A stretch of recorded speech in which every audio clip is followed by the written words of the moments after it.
so Faumuina, sunga tawai. Ya, dia Yesu, la nalofa malona ngalei, tato ni mania sofo, tato tasi fo imatina ya falfani, ane ona ia taulangi, ia fa pe fo sunga ya ngasa, ia male champion to be. Yes. Harry Malaysia.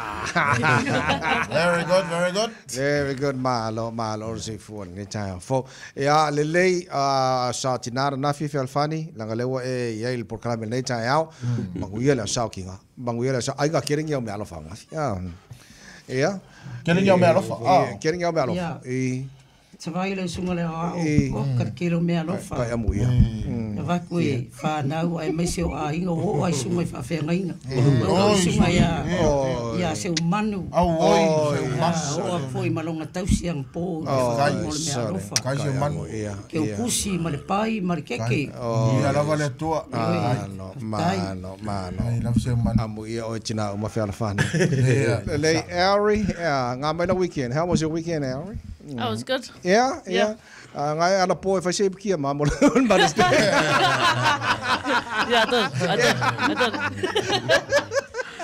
Very good. Okay. Yeah, le lei o le a foi ai le fanga solo e majo round to tolu. Yeah, ngabui ma lo weekend. Ngasamba. Weekend was good. Yeah. Weekend was good for funny. Yeah. Very good. Yeah. Mau arfi fi o mami o le ame. Umi foi soifua. Ai kala koi wangale le o se happy life, happy wife or happy life, happy wife. Happy wife. Ole saola. I don't know why. Ole saola ngale. Me wara ngai rofa. Ole saola ngalo fa punga. Ole saola. Ole wife. Ole happy life. Ale mi mika wife from wife from ola ko le happy life, happy wife. Ele ai la le mo gele saori. Na yo me sini yo. Ya ka ko por kalame un faingo. Pasó ni ka ya ole me. Okay, well Faumuina mo nasan fel funny area lang fusu angalelo manai pelan sa no ya toltai champion to be. Okay, laso area offer, laso fiku.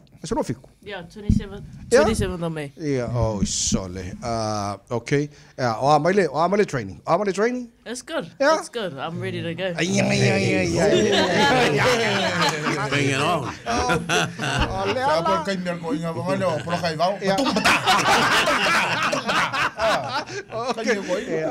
Okay, well, Manela Loso area. Pesilisa o ala champing ole ala ko nga game plan e fai.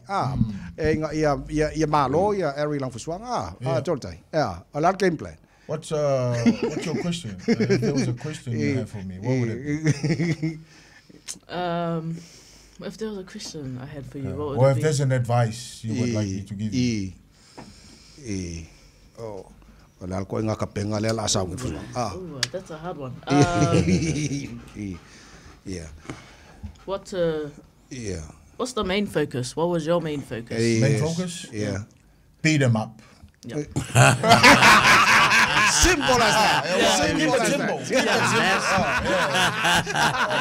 Beat them up or they'll beat you up. You good before let's they keep do it simple. Yes. Beat them up. Yes. Yes. Because they teach you how to jab, they teach you how to throw right hand hooks. Yeah. But keep it simple. Beat them up. Yeah. Beat them up in a good way. I remember he said this against Shane Cameron. Sometimes game plan become too major. Yeah. You know? So Yeah. Keep it simple. So beat them up and then love them up. all right, deal. Yeah. So keep that in mind now. Yeah. Okay. All the best. All the best. All the best. Good Thank one. you. Okay. So la solusu fitu 27th on Masina ne. Yeah. A big fight. Yeah. Wala fon fusi what belt le fusi IBF heavyweight. Woo. Heavyweight. There's nothing above the heavyweight. Yes. Yeah. You want me say super. Yeah. What they going? I was scratch. Yeah. Pero me lo pencil. O pencil le. Are o kasi al panga heavyweight. La ngana fa kapolo fa golf o pencil. Yeah. Elo ko era le pencil. Fai mo. lei. Kalau sia le lo fo le tua. Manguia ya. Lo fa moi. Yes. Manga la kalo fo ia. Mo so maros. Yeah. So you're very lucky this morning, Alvin. You see, you got the blessings from Felfani, you got the blessings from the man himself, champion, TUAMAN. You got the blessings from Unasa. Oh, yeah, Marcago community tour. So all the best. Thank you. Yeah, okay. Very nice, very nice. Okay, the late. So ngayon, oi, kako round, o markako. Okay, ladies and gentlemen. Ladies and gentlemen, this is round number 1. Ua fatuni ne au Felfani. Ua tauana mata tato program. Round 1. Okay, the late ngaluo ngi community events. E ia le fofuanga le community sa mai mo ngasa. O le fofuanga foi le o meu faalinga. Kama foi le merry-go-round. Merry-go-round ia meu ka vale ho ia ka mai ke fi ho e faunga tulang va pena e la male helicopter fo ia fi ka fo ia ka mai se ka ia fi yo feo helicopter e la mtonga va pena ai ol fentala o tonga va pe ia e kokong ya e ni se me fu yo nothing for free fo le sa va pe ka mo ska va ngo ke yo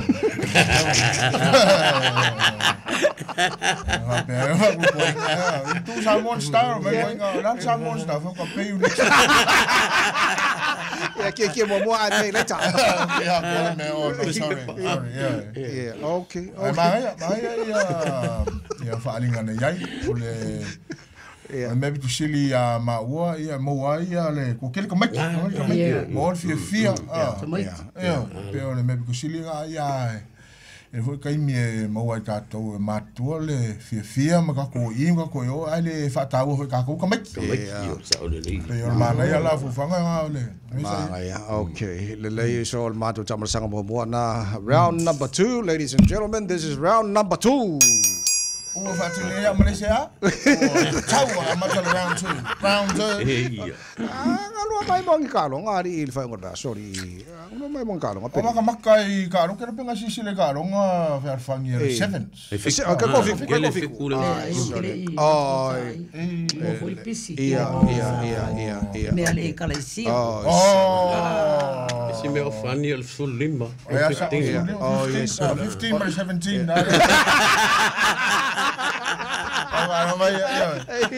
Maka pula ko kalong ale kai kofiku. So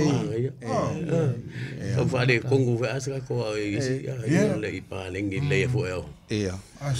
Okay. You watch the Sevens rugby? No. The tournament is on right now. Oh, I didn't watch. Someone's doing really well. Yeah. They almost got it.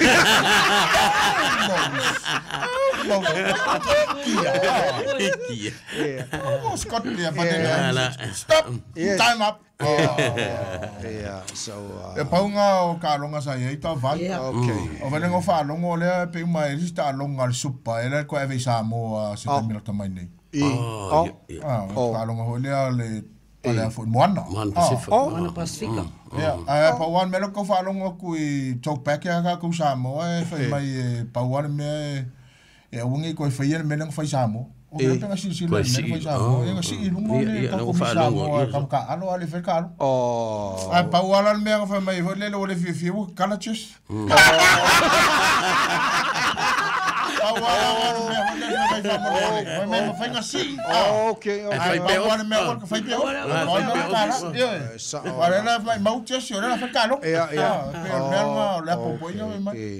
Okay. Ma ke ai longa ko faia. Ele ko faia la.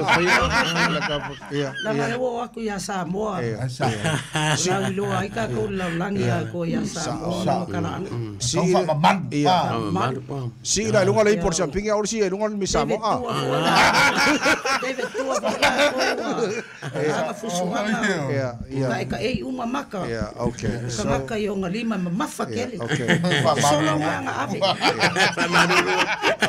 Maduro que te vaya. Asa tu la kana na ita vai. Okay. So leave the Miss Samoa alone. Yeah. Don't touch it. Don't touch it. Ang tap. May mauni tap. Tapo Maori. Yeah. Kusela se upuilu mo le la ai o le Miss Samoa. Don't touch. Only look. Only look, don't touch. Yeah, okay, le lei.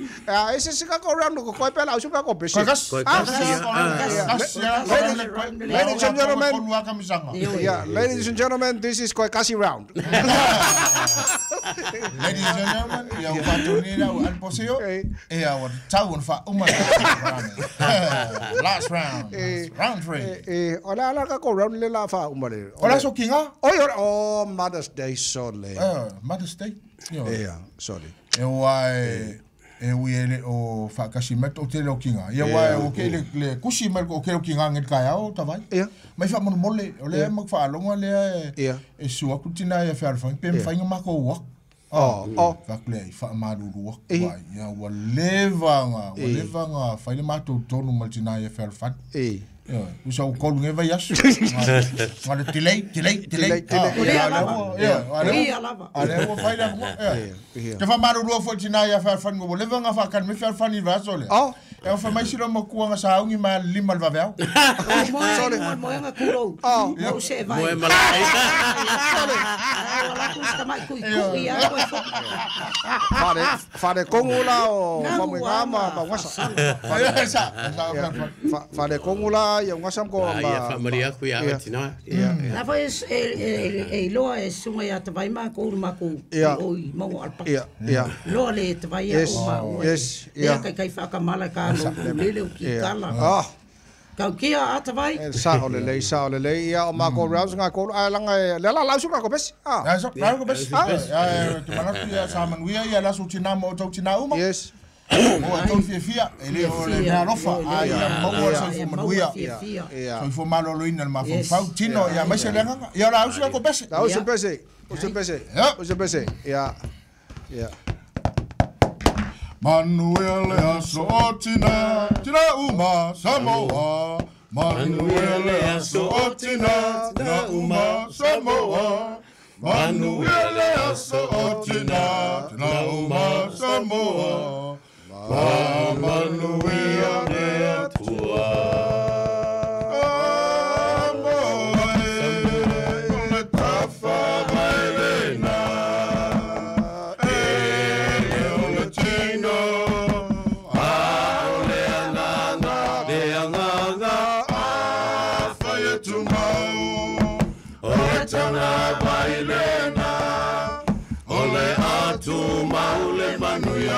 Samoa awe tafia mete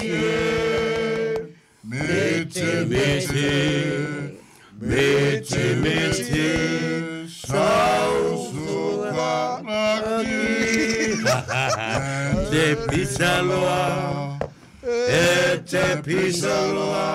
Pisalo, I'm a fellow funny. Hip hop! Hey! Love you, Samoa. Harry, Maria Kuswanga, all the best. Yeah, man, all the best.